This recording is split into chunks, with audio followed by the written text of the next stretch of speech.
Hey everyone, welcome back to another episode of r/ProRevenge. In today's episode, she hated me and made me think I was an idiot. After that, don't announce your engagement at someone else's wedding, or this might just happen to you.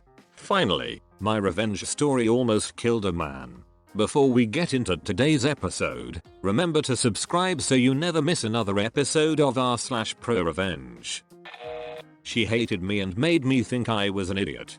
I don't know if this is pro, but it is certainly more than petty. In high school, 10 plus years ago, I was quiet and attentive in class. Teachers liked me.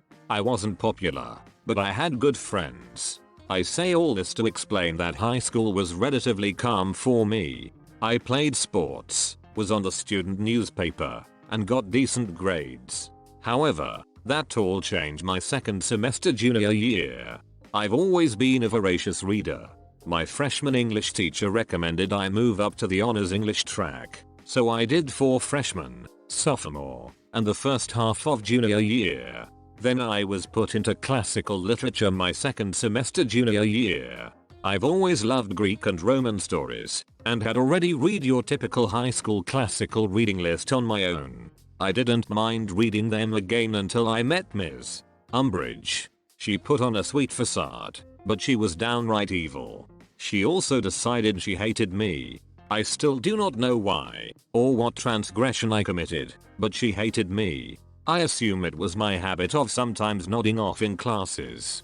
At the time, I had undiagnosed thyroid issues, and was getting up at 5 AM for swim practice. I say sometimes, because it happened maybe twice a month total between all 8 classes. I don't remember nodding off in her class, but it could have happened.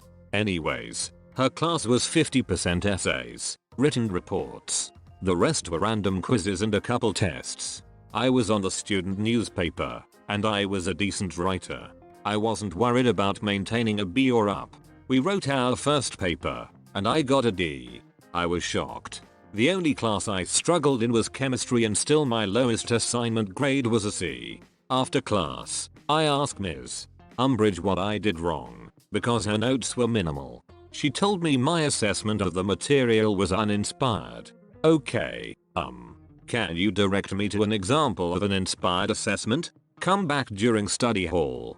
Thinking she'd have some example materials for me to review, I got a pass to see her during study hall. Nope. She spent the full hour basically telling me I was an idiot. I remember leaving and crying, because she didn't tell me anything constructive. My friend, the eventual valedictorian, offered to help me on my next paper. My friend and I spent hours on my next paper. She never got below an A on anything. I got another D. My friend was furious. She took it to her AP English teacher and asked him to review it. She said she was entering a writing competition and wanted advice. He said it was great. Her typical A+ work. My friend, quicker on the uptake, asked me for a copy of my original assignment. She asked her AP English teacher to look it over too, and he said she should enter the first one. This one was still good. He'd probably give it an A, but the other paper was better. My friend was convinced Ms. Umbridge was treating me unfairly for some reason, and she must not like me. My friend wanted me to tell my parents or my school counselor. A teacher didn't like me? That had never happened.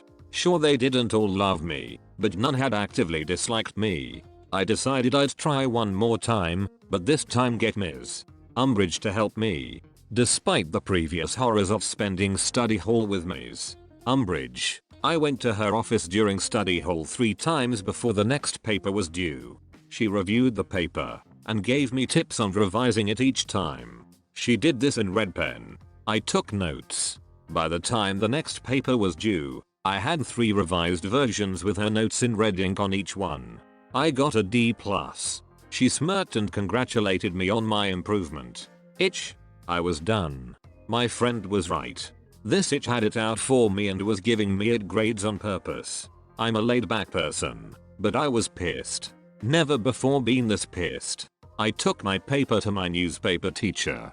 Sure, he didn't teach English, but our student paper constantly won awards because of his work. I told him I was having trouble in English, and could he please look over my paper and give me advice.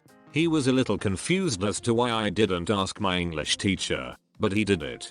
He also told me it was great, but gave me a few minor changes to make. I asked him if he thought it was a B or better. He said he'd give it an A, not 100%, but a solid A. I went to my friend, and we brainstormed. I couldn't request a drop. This wasn't college. You just don't switch classes at my high school, unless the teacher recommends an honor placement. That's not true, said my friend. The football and basketball guys get moved to easier classes all the time to keep their grades up, so they are eligible for games. The athletics director was a friend of my dad, so I requested a meeting with him and my swim coach after school one day.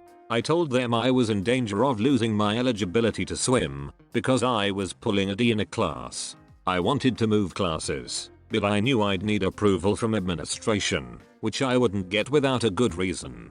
They asked if I had requested help. I explained I had asked for help from multiple people, but my grade wasn't improving.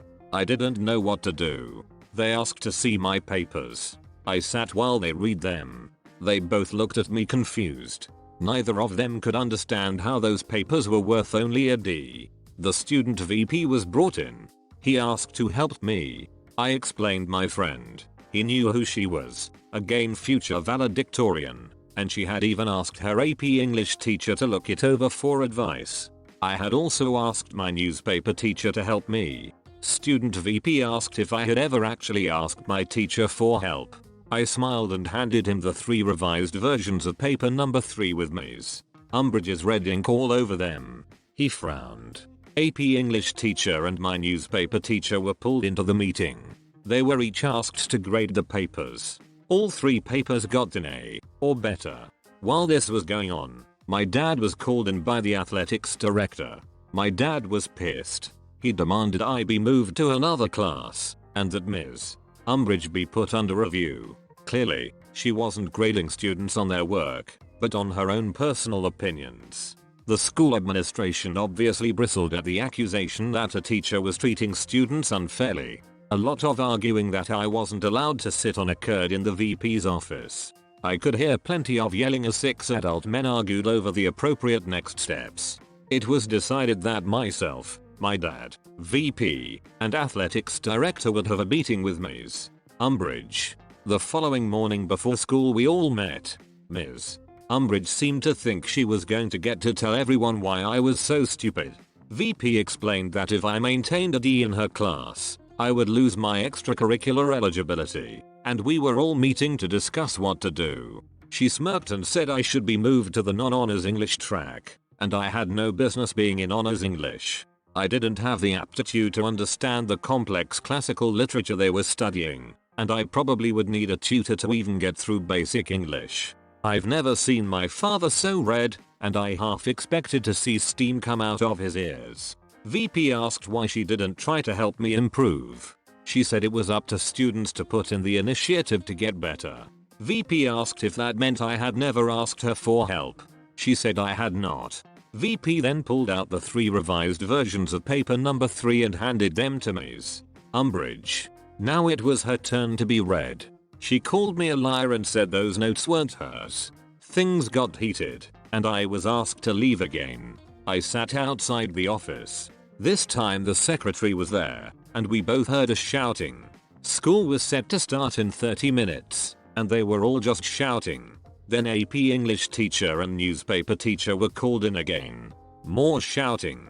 About 5 minutes to the start of classes, the teachers left and I was called back in. If looks could kill, I'd have died then and there when Ms. Umbridge walked out of the VP's office. I was being moved to basic English effective immediately. My current grade would not carry over. I would not need to make up any past assignments, and new teacher would be instructed to grade me only on the assignments going forward. My new English teacher, Ms. Honey, ended up being the English department head. She was at least 65 and had been doing this for decades. After 2.5 years of honors English, this class was easier than pay. I barely had to try to get an A, but I refused to let Ms. Honey think Ms. Umbridge had been right. I tried harder in that class than any other class that semester. I finished projects so quickly that I was asked to tutor a girl struggling in the class. I spent half the class period just helping this girl understand the material. I helped her go from a C to a B+. I got something like 104% in the class. At the end of the semester, Ms. Honey called me into her office during study hall. She was recommending I return to Honors English for senior year. I must have looked panicked, because she assured me Ms. Umbridge would not be my teacher. In fact, she would not be anyone's teacher. She was leaving at the end of the school year. Ms. Umbridge was only in her late 20s and unmarried. Too early to retire. And my high school was in one of the best paying school districts in the state. I knew what leaving meant, but Ms. Honey still explained that I was put in her class on purpose. The school administration trusted Ms. Honey to determine the truth of Ms. Umbridge's claim that I was basically a lying idiot. Ms. Honey stated I very clearly belonged in Honors English. She apologized if her class had not been challenging enough for me. I cried. I mean full on ugly. Snot cried. I didn't realize it, but part of me had actually believed Ms. Umbridge up until that moment. Ms. Honey hugged me and consoled me. I spent senior year in Honors English and spent my study hall tutoring Ms. Honey's struggling students. To this day, I think about that awful woman fairly regularly. My career is strongly writing based, and I still worry obsessively over my writing. I hope she never taught again, because she wreaked havoc on my self-confidence. Don't announce your engagement at someone else's wedding, or this might just happen to you. Last summer I was at a cousin's wedding. His bride and her family had been close with ours since before I was born, and the couple had known each other since they were toddlers, so it was a particularly exciting event for both sides of the family. However, after the ceremony was over and the party had only just started, one of the bridesmaids decided to announce her own engagement. The attention was immediately taken away from the newlyweds and brought to the bridesmaid, who I'll call Sarah, and her equally smug fiancé. My cousin's wife, I'll call her Emma, didn't make a scene or utter a single negative word about Sarah. She looked like she was on the verge of tears, but she kept grinning and acted very happy for the other couple. This was unusual, as Emma is typically quite confrontational and speaks her mind no matter the consequences. Sarah later picked Emma to be the maid of honor at her own wedding, which took place last weekend. I wasn't there for it, but my cousin sent me some of the best bits on Snapchat and explained the whole situation. This is where the fun begins. Emma's two much younger sisters were the flower girls at Sarah's wedding. At the very last moment, Emma switched out the white petals in their baskets to blue ones she had secretly brought with her. She told her sisters not to say anything about it or let the bride see them until it was time to scatter them down the aisle. Sarah looked very confused upon seeing the blue petals, which didn't coordinate whatsoever with her theme, but of course she didn't say anything about it in the moment. Most of Sarah's other bridesmaids were also Emma's friends, had attended Emma's wedding, and were in on Emma's scheme. At the reception, Emma's sisters and the other bridesmaids were tight-lipped when Sarah began demanding to know why there were blue petals. The wedding planner ended up getting a lot of abuse for not checking the flower girls' baskets before they walked down the aisle.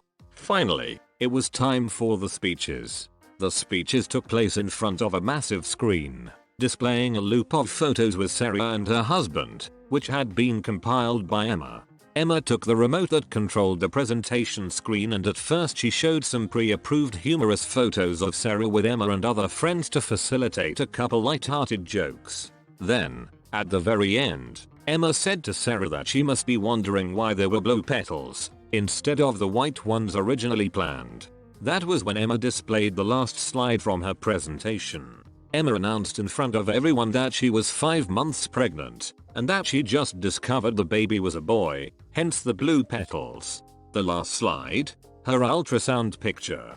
There were shocked yells and gasps. Sarah had a fit, but those involved in the scheme cheered so loudly that I sincerely regret watching the Snapchat recordings with headphones. Apparently Sarah had been very nasty to her bridesmaids before, driving several of them away and forcing the others to pay ridiculous amounts of money for dresses. Emma and my cousin were eventually thrown out of the party, but they were all smiles. Sarah's fuming mother went to confront her outside, and Emma retorted with, "Gentle, gentle.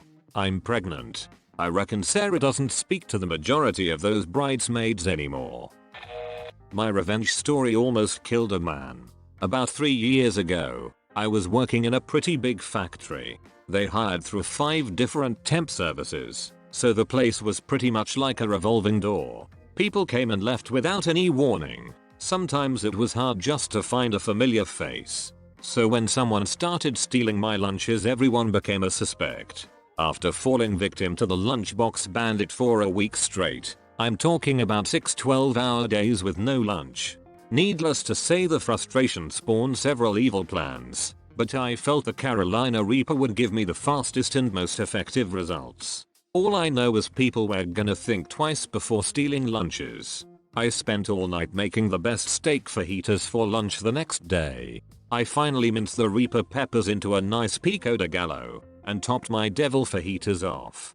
I carefully placed my fajitas into a Tupperware bowl, garnished them with cilantro and limes, then covered them with a clear lid to display their beauty. The next morning, about an hour after I placed them in the fridge, a woman started screaming for help. I ran to the lunchroom to find the Lunchbox Bandit laying on the floor gasping for air. The Reaper peppers triggered an asthma attack, and he had to be rushed to the hospital. He never said anything, and neither did I, until now.